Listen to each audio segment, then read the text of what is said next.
अच्छा फैसला अब लिया। मैं कहूं गजेंद्र सिंह जी साहब, इसके लिए भी धन्यवाद आपकी पार्टी को है कि ये फैसला आपकी पार्टी ने लिया कि वो ज्योति मिर्धा को लेकर के आए और बड़े मान सम्मान आदर सत्कार के साथ में पार्टी के सदस्य के रूप में आज 8वां दिन है जब मैंने बीजेपी ज्वाइन करी है और इतने मान सम्मान के साथ में सभी जगह स्वागत आदर सत्कार बनवार हुई है, उसके लिए मैं इस परिवार की हमेशा ऋणी रहूंगी। 2009 में आपने मुझे मौका दिया था नागौर का नेतृत्व करने का लोकसभा में। मैंने मेरे कार्यकाल के दौरान बहुत सी ऐसी क्षेत्र की समस्याएं थी, किसानों की समस्याएं थी, महिलाओं की समस्याएं थी, दवाइयों से संबंधित समस्याएं थी, जिनको समय समय पे लोकसभा में उठाया और उनके ऊपर कार्रवाई करवाई। मेरा हमेशा ये कहना रहता है कि जब आप किसी नेता को ताकत देकर के भेजते हो तो उसका काम सिर्फ शोर मचाने का या आवाज उठाने का नहीं होता है। उसकी जिम्मेदारी बनती है कि जिस बारे में वो बात करे उसका नतीजा आप लोगों के सामने लेकर के आए। नागौर में सबसे ज्वलंत समस्या थी पीने के पानी की और बाबा का एक अधूरा सपना था कि लिफ्ट कैनाल का पानी आना चाहिए। फेज 1 का पानी 3 तहसीलों में आ गया था, लेकिन फेज 2 के लिए बहुत बड़ा बजट चाहिए था। मैं पहली बार की सांसद थी और दिल्ली में जाकर के कहीं कहती थी कि इतने सारे पैसे चाहिए, कहते थे कैसे मिलेंगे। मैंने कहा ये तो मैं लेकर के जाऊंगी, कैसे ले जाऊंगी वो तुम्हें मुझे रास्ता बता दो।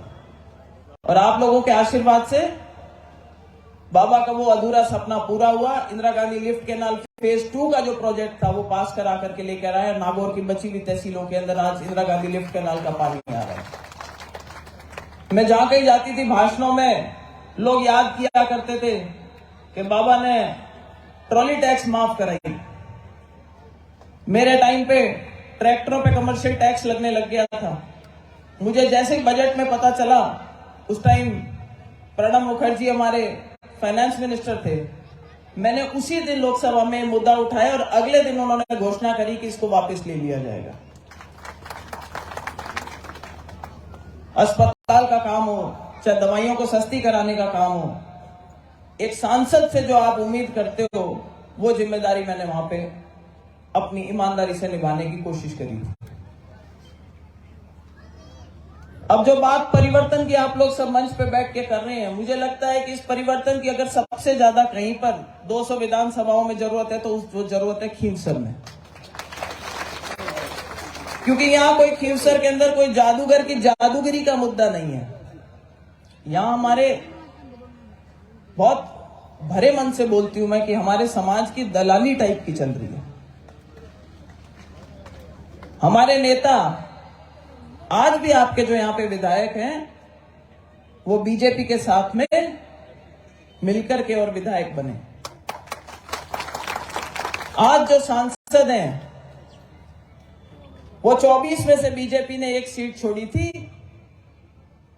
और उस पे चुनाव लड़कर के और सांसद बने। और जहां कहीं जाते हैं फड़फड़ाहट बहुत हो रही है। जब से मैंने बीजेपी ज्वाइन करी उनको लगा कि अब तो मामला भारी हो गया, तो बहुत सारे टेढ़े मेढ़े बयान दिए जैसे वो अक्सर किया करते हैं। एक भाषण में बोले, एक टीवी इंटरव्यू में बोले क्या है ये मिर्दा, कुछ नहीं है मिर्दा, पार्टी बदल लेते हैं, इधर बदल लेते हैं, इसके दादा बदल लेते थे, इसने बदल ली, इसने परिपाटी कर दी। अरे आप जिस परिवार से आते हो, आप जिस खानदान से आते हो, रामदेव जी ने आप लोगों का प्रतिनिधित्व किया। पहला चुनाव कांग्रेस से लड़े और जीते,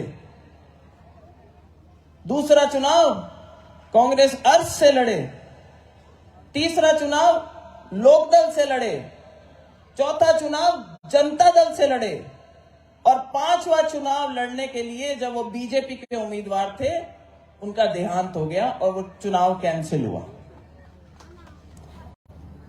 हनुमान बेनीवाल जी जब खुद आए तो पहला चुनाव इनेलो से लड़े, उसके बाद बीजेपी से विधायक रहे, फिर निर्दलीय चुनाव लड़े। मेरे सामने जब बात करते हैं कि इतनी बार तो हरा दिया, बार बार क्या हराता रहूंगा, यही मेरा काम रह गया। भाई साहब, चुनाव तो आपने 2 लड़े हैं। 2014 में आप दलालियां खाने के लिए निर्दलीय लाए थे चुनाव, ताकि ज्योति मिर्धा के वोट बढ़ सके और कहीं ऐसा नहीं हो ज्योति मिर्धा चुनाव जीत जाए। पर आपकी तो जमानत जब्त हुई थी, तो जीते तो सीआर साहब थे उस टाइम। और रही बात 2019 में, तो वो 4 टायर जो थे ना, जो लेकर आए थे, वो सारे के सारे बीजेपी के गाड़ी के टायर थे, जिनके दम पे वो चुनाव जीत करके गए थे यहां से। फिर उनको लगा ये तो गड़बड़ हो गई, बीजेपी का तो भीड़ू बनने में अब कोई फायदा नहीं है, क्योंकि राजस्थान में जो सरकार है वो गहलोत साहब की है। और अपने जो छोटे बड़े मोटरसाइकिल छुड़वाने के और अपने टोल फ्री कराने का, और किसी को छोटे मोटे जो पुलिस में काम चलते रहते हैं, बोले ये काम तो रुक गए, अब क्या करें। तो उन्होंने कहा काम नहीं चलेगा। जितने में जो हमारी सरकार थी वो 2 हिस्सों में बढ़ गई और एक टांग पे आ गई। सरकार गिरती सी दिखी तो लपक करके बीजेपी का दामन छोड़े हुए अपने 3 एमएलए को लेकर के और गहलोत साहब के चरणों में जाकर के पड़ गए कि साहब आप चिंता मत करो, आपकी सरकार अगर हिलेगी ना तो वोट मैं दूंगा। तो कभी तो कहते हैं कि मैं सहयोग करने गया था सचिन पायलट जी का, कभी कहते हैं कि मैं सहयोग करने गया था अशोक गहलोत जी का, और अब बड़ा दम भरते हैं मैं वसुंधरा जी के साथ नहीं, मैं अशोक गहलोत जी के साथ नहीं, मैं तो अपने हिसाब से चुनाव लड़ूंगा। तो आज उन्हीं के क्षेत्र में, उन्हीं के जिसको कहते हैं कर्म भूमि में, मंच के माध्यम से ज्योति मिर्धा चुनौती देती है कि कांग्रेस और बीजेपी के साथ घालमेल करे बिना आओ और मैदान में चुनाव लड़ो। चाहे विधानसभा का चुनाव हो, चाहे लोकसभा का चुनाव हो। ये जो अंदर की घालमेल की राजनीति है, इसमें आप जो हमारे समाज को नुकसान पहुंचा रहे हो।